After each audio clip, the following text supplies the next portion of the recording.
প্রাথমিক নিয়োগ দুর্নীতিতে সিবিআই মামলার বিচার প্রক্রিয়া শুরু হতে চলেছে। নিয়োগ দুর্নীতি মামলায় সিবিআই এর দেওয়া চূড়ান্ত চার্জশিট গ্রহণ করল আদালত। বিচার প্রক্রিয়া শুরু করার নির্দেশ দেওয়ার আগে চার্জ গঠনের প্রক্রিয়া শুরু।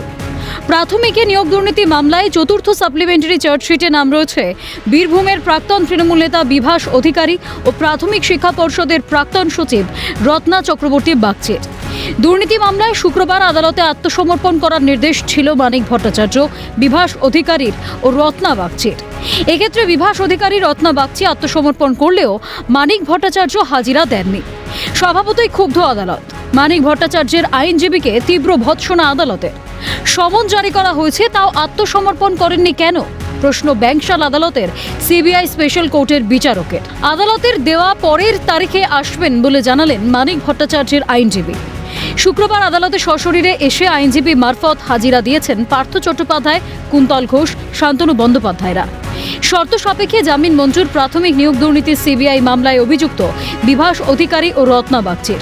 সূত্রের খবর, 10,000 টাকার বন্ডে দুজন জামিনদারের উপস্থিতিতে শর্ত সাপেক্ষে জামিন মঞ্জুর।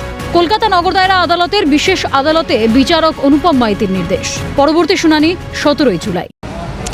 প্রাথমিক টেট নিয়োগ দুর্নীতি সিবিআই এর মামলায় শর্ত সাপেক্ষে জামিন মঞ্জুর হলো চার্জশিটে অভিযুক্ত বিভাস অধিকারী এবং রত্না বাগচির। সূত্র মারফত যে বিষয়টি জানা যাচ্ছে যে 10,000 টাকার বন্ডে দুজন জামিনদারের উপস্থিতিতে জামিন মঞ্জুর করেছে আদালত এবং এদিন আত্মসমর্পণ করেছিলেন আদালতে দুই অভিযুক্তই বিভাস অধিকারী এবং রত্না বাগচি। এই মামলার পরবর্তী শুনানি আগামী 17 জুলাই ধার্য করা হয়েছে। পুরোটাই চক্রান্ত, সবকিছু কোর্টে প্রমাণ হবে বললেন বিভাস অধিকারী। পুরো চক্রান্ত, কোনো জায়গাতেই ফাঁসছে না, বেলটা হয়ে গেল। আমার যদি তাহলে তো সিবিআই আগে অ্যারেস্ট করতো, ইডি আগে অ্যারেস্ট করতো। অ্যাকিউজ করতে পারে, পুলিশ কেস নিয়ে আসতে পারে, তো কি হয়েছে?